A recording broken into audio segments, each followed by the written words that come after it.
In 5, 4, 3, 2, 1, let's go. Let's talk perspective. Let's talk perspective. Welcome to Let's Talk Perspective podcast. I'm your host, Danita, baby. Okay, and I'm just doing an introductory episode. It wasn't planned, but being that I've been working on my podcast for over a year and I have not been able to post any of my episodes, even though I have them. I actually recorded my interviews last year, throughout last year, and I haven't been able to post a single one yet. And it's just been some challenges, some good, some bad, or whatever. So I wanted to do this video just to pop off my podcast because I feel like it's warranted. The people who are interviewed are some very wonderful people, very understanding. So I cannot wait to put those out. Obviously, I have faced some challenges, and like I said, all of them are not bad. Like becoming a grandma definitely wasn't bad. It was just became a grandma like 2 weeks behind each other, and obviously needed to be there to support, and I just kind of put things on the back burner when certain things come up, which I'm definitely going to work on not doing that, because then it seems like my goals don't get accomplished at the end of the day. Anyway, with the different challenges, things were just happening. At one point, I really felt like I was like in a storm or something. Like, my dog got hit, and I wasn't sure if he was going to make it. And I just kind of didn't want to deal with the heartache from my son again. But he made it. He definitely made it. I'm grateful for that, because I couldn't deal with another lost pet. We did lose a pet some years back.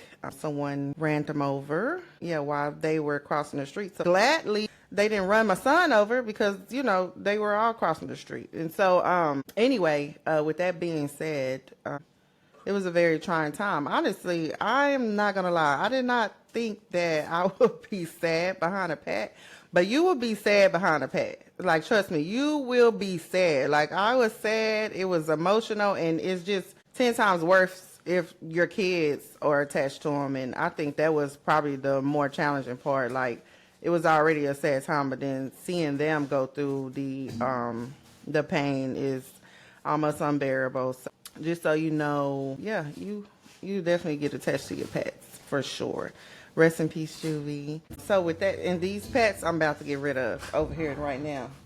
I want to play games. Boston Oreo, stop it.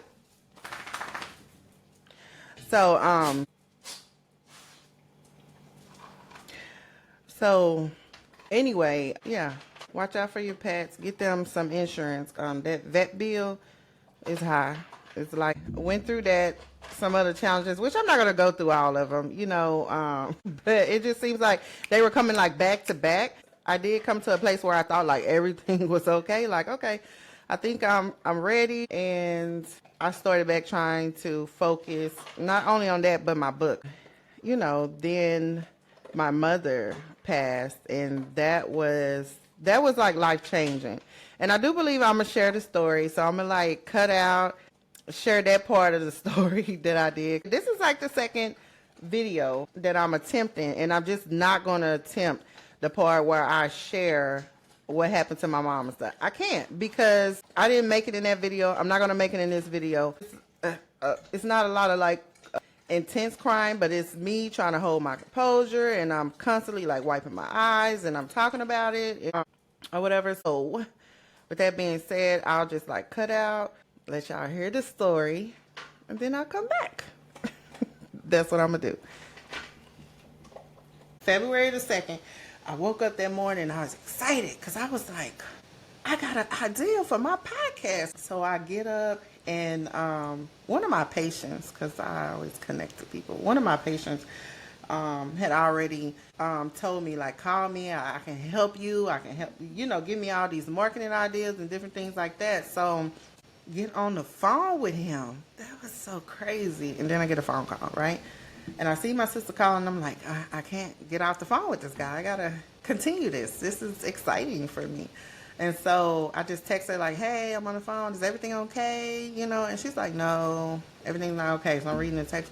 I'm like, it's about mom. And I'm like, okay, I gotta go. I need to figure out what's going on. And so get her on the phone, and I'm gonna try not to cry because the story is, see, there it goes. Okay. To me, the story is already so, don't cry. Okay, I'm trying. The story is already,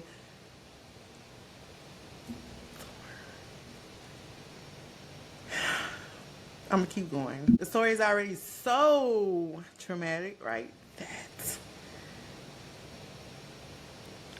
oh my God, y'all,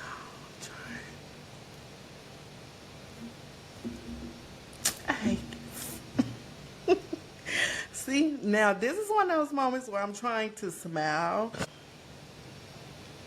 because I don't want to cry, right? Okay, so anyway,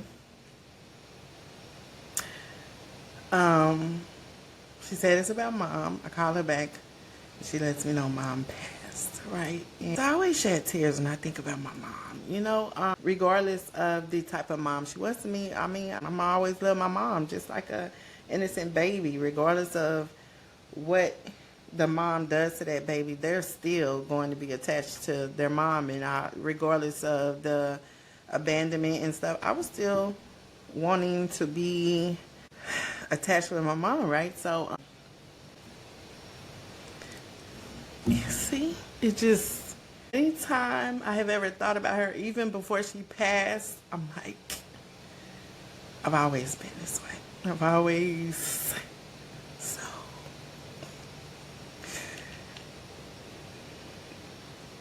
Might have to pause and come back, but I'm always so emotional, right? Just talking about some of the hard times I had with my mom and the reason why I even started writing in the first place, you know, because I didn't have an outlet, and writing became my outlet initially, first in a song, and the very first song.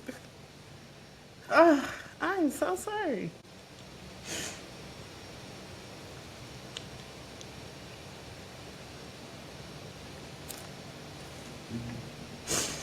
Okay, so the very first song I wrote was What is Love, right? And it was just because I didn't feel like, I'm so mad at myself right now. Okay. I didn't feel like I was experiencing love at the time, and it was just a lot going on. You know, it was just a lot going on. I don't want to go that deep into it right now, but maybe one day I will, you know? Okay, and I just feel like this is not the time. I'm barely making it through it now, and you know, my mom could come now. I'm gonna forgive her. Like, I've forgiven her already, so I don't really care. I just wanted a relationship with my mom, and I think I haven't seen her in over 10 years now, for sure. Her face, her pretty face, and so when I got the news, obviously, that she had passed, it was so much. And before then, I was working on so many things. My book, I had so many plans, and I was right at the edge of those plans. You know, as far as my book, was getting that together, working on it every day, and I wanted to drop it on my birthday in March.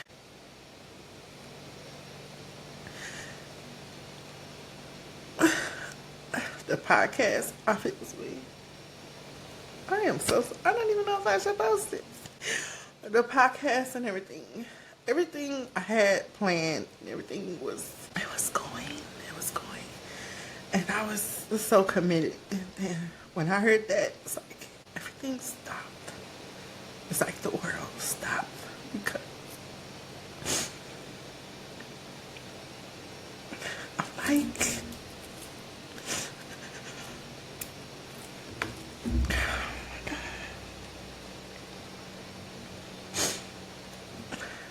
I'm losing her again, and for this time is for good. You know, obviously believing in the afterlife and things like that is different. But physically on here on earth, she was gone. And even though, you know, I lost my mom a long time ago when she decided she didn't want to be a mom, I still had hope. You know, so I still had hope that one day we will replenish our relationship here on the earth, you know, and sometimes things don't always go as you hope, right? So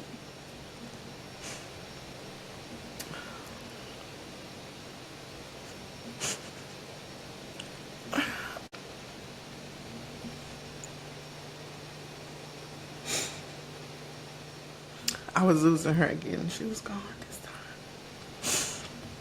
And I think the most heartbreaking thing is I never got a chance to even at least see her face. Even at death, I didn't understand. Even at death, I couldn't see her pretty face because the problem was my mom was so separated from all of her family that we found out she passed February the 2nd. But the truth is she passed. And in December,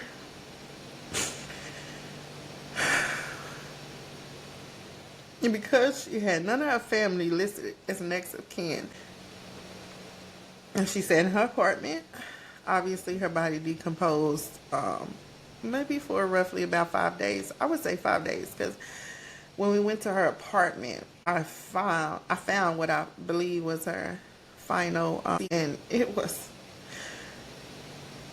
so heartbreaking because her final receipt was some things she had got from Dollar Tree to do arts and crafts. And if you know me, you know I'm into arts and crafts. And I'm like, oh my God. So that's likely where I got it from. And it's definitely something I would have wanted to experience with her. I think we could have had some great ideas with that. But definitely, like she said in her apartment, at least 5 days, her body decomposed. Then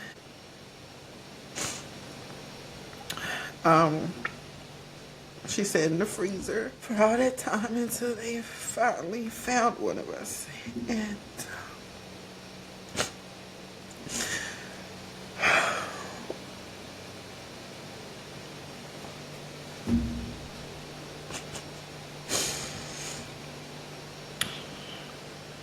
I didn't even get to see my mom's face in her final rest, but I didn't care. I wanted to see her so bad. I still went and seen her decomposed body. I could still see some of the features that favored her.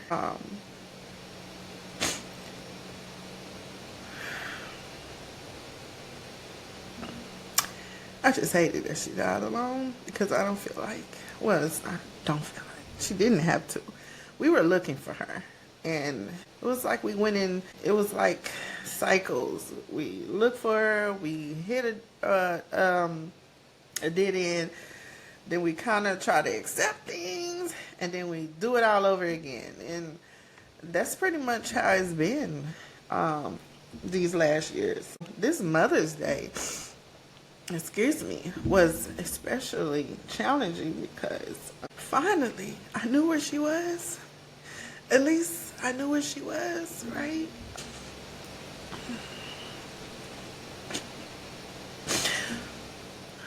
But I couldn't interact with her. It's like 6 feet in the grave, right? So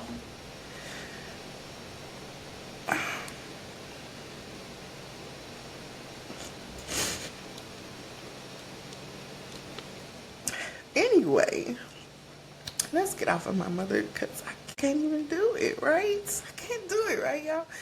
So I am back, and I definitely hope that was not too much for you guys. I know it was too much for me, but hopefully it wasn't too much for you guys to look at. But yeah, that's how my mother passed, and I just kind of want to touch on that a little bit. Not as far as I don't want to talk about her story, but just cherishing your parents while they're here on the earth. Now, I'm not talking about the abusive ones. I read some stories the other day. Some of these people shouldn't be parents. Like, they killing their kids and My God, it was just horrible, and I couldn't imagine. I couldn't even fathom the thought, like, how could you, something you birthed, like, how could you kill your child and your children? And some of these are like babies and little kids. I couldn't imagine, like, when stuff happens to my kids, my heart hurts. So I couldn't imagine how I would be able to live with myself if I hurt them intentionally. Hell, if I hurt them accidentally and it causes them to have some type of long-term effect or whatever, I probably would never get over that. So I don't understand the thought process, and honestly, I don't want to understand their thought process, because there is definitely a different dimension. I don't know. Evilness. I don't even want to say insanity. I think that is pure evil to be able to do that. I'm sorry. I don't know no other way to say it, and I don't want to even think about the thought process of people like that. So, but anyway, I'm referring to the parents who are, for one, there for you. I do feel like people take their mothers and fathers for granted, but just make sure you're cherishing your parents, you're checking on your parents, you're being good to your parents, because once they're gone, and you don't want to live with the regrets. And clearly we've all heard this before, or whatever. And I've seen a lot of people who cherish their parents, and then I see a lot of young people who take their parents for granted. And so just like be mindful of that, because once they're gone, then they're gone. And it is a emptiness that is going to be hard to feel. I can't speak on that takes time to feel or nothing like that right now, because obviously this was just this year that I found out that she passed. So I'm just like going through the motions right now, just still stay focused, not go into depression, because God, you fight so many things when you grieve, especially if it's someone that is close and dear to you, which is the opposite of my story, honestly. Obviously, as you can see, I wasn't close with my mom, only because she chose to not. That wasn't something I guess she wanted to do. I mean, at least she didn't kill us. I mean, some of these other ones out here, I don't know, honey. But, nevertheless, it still was something I hoped for. And I think that's what makes it even more tragic, because she has left this earth without me being able to at least get the thing that I hope for most, or definitely one of the things I hope for most. So anyway, with that being said, I want to kind of touch on that as well. When it comes to, some of the parents, they might have been on drugs at the time, might not have been able to raise you correctly, might have, you got put in foster care, or somebody else took care of you, your grandma took care of you, and things like that. And, that's obviously who you've grown attached to. When those parents come back around, because people change. And I feel like if you can honestly tell they're trying to be genuine and they have changed, I don't feel like you should take that for granted. I don't feel like you should have a hardened heart to them, because at the end of the day, we're all people, right? We're all human. We all make mistakes. It's like right now, you as a parent are probably making a lot of mistakes with raising your children. Okay, don't act like you're perfect, because you're not. Okay, none of us are, and you don't know that some of the decisions you're making now, how it would affect your children long term. Even at 41, I'm realizing, you should do this better, or you should do that better. And they're adults, all of them except for one. So you can continue to change as a parent, even as they become older. But I have had conversations where some of my raising and some of the mistakes I made, obviously I was a kid raising a kid anyway, I was a teen parent, but excuse me, nevertheless, you make a lot of mistakes, okay? So what I'm saying is your kids are definitely going to be able to forgive you, and y'all continue to move forward with a relationship, especially if you're willing to look at yourself and realize your own faults or the things you're doing that might not be so beneficial when it comes to raising your kids, right? So have that same compassion for your parents when they try to come back around. I've seen some parents come back around and, kids have went through foster care or somebody else raised them, and The children are not accepted to the parent because of abandonment issues or how it felt. And it is a horrible feeling. I definitely get it. It's a horrible feeling to feel like your parents don't love you and don't want nothing to do with you and feel abandoned, because if you don't learn how to deal with that, you just kind of get thrown into the world as an adult and you figuring out stuff as you go. And it just puts you in a place to get taken advantage of, puts you in positions to believe in fake love, or get entangled with the wrong type of people, the wrong things. I've been through it all, and that's another podcast story for another time. But my life has been crazy, to say the least, and I gotta get out of here. These curls is not curling no more. Okay, look, it's turning to something. Okay, so anyway, I still had an open heart when it came to my mom and allowing her to be a part of my life. Unfortunately, that was not what she obviously wanted, because she never came back and tried to make it right or try to rebuild a relationship with her children. So with that being said, though, some parents are coming back around and trying to do the right thing, or whatever the case may be. And I see a lot of children, adults, that treat them like crap, treat them like they're the scum of the earth. And I just feel, like, why was their mom or dad trying to come back around and build a relationship with them, and they don't even want it, rejecting it? And that's all I wanted, and mine's never came back to try to, build a relationship with me. We couldn't even find her. So to me, I see ungrateful people, like, if someone wronged you, or you felt like someone wronged you and they came back. Now, if they come back of negativity and evilness, I totally get that. The family or not, if your character is off or your energy is off, you don't have to welcome those people back. I don't care. You just, because you can't. They could be coming back as a distraction, or to take you out. Who knows? But if a person is coming back, or a parent is coming back genuinely, and they're coming with positivity, and you know that their character has changed and they are of good character, then why are you rejecting them? Are you unable to forgive them? I was listening to a sermon today about self-love, and it was very powerful to me. And one of the things he was saying on there, can't even think of his name right now, though, is, people fail to forgive other people because they haven't forgiven themselves. Because when you learn how to forgive yourself, you'll know how to forgive us. He even used that in the same reference as love. When we talk about love and loving people, well, you can't really love people unless you first know how to love yourself. And everybody, you've heard this a million times. We've all heard this plenty of times. But for some reason, just the teaching that he did in depth, it like really registered to me, And just like he was saying, people get in relationships and you get married, and I can attest to that, looking for love, right?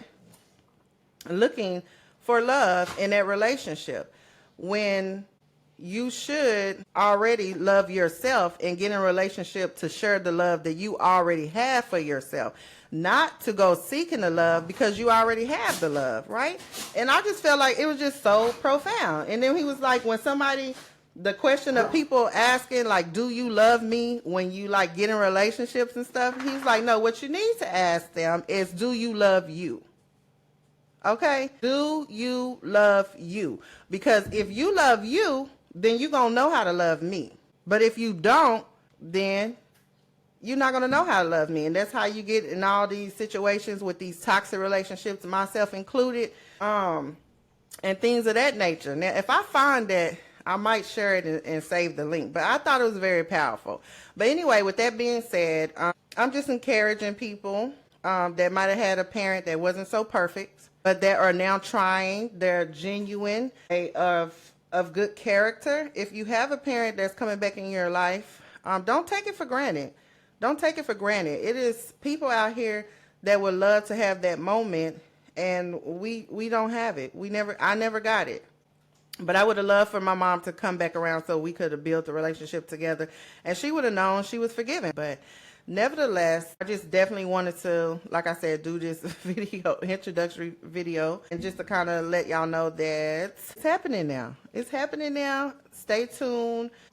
The episodes will be dropping on Sundays, and I think maybe around 6. And you can also stay tuned for my book.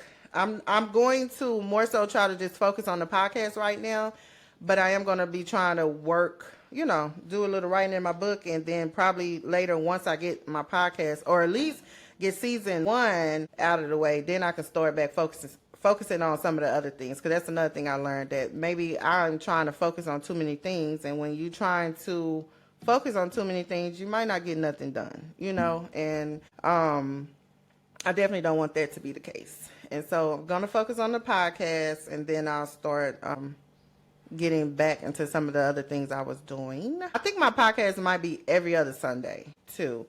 All right. So anyway, that's all the time I want to spend. Hopefully my story with my mom wasn't too much. And I hope y'all have a wonderful Sunday. And remember what you learned today. And what I learned today, is, it's not, do you love me? It's, do you love you? And y'all forgive those parents and let them back in. Because once they're gone, they're gone. Okay? Ain't no replenishing. There ain't no seeing them no more. Here in the physical realm on this earth. And you don't want to live with regrets. All right. Happy Sunday. And I'm out.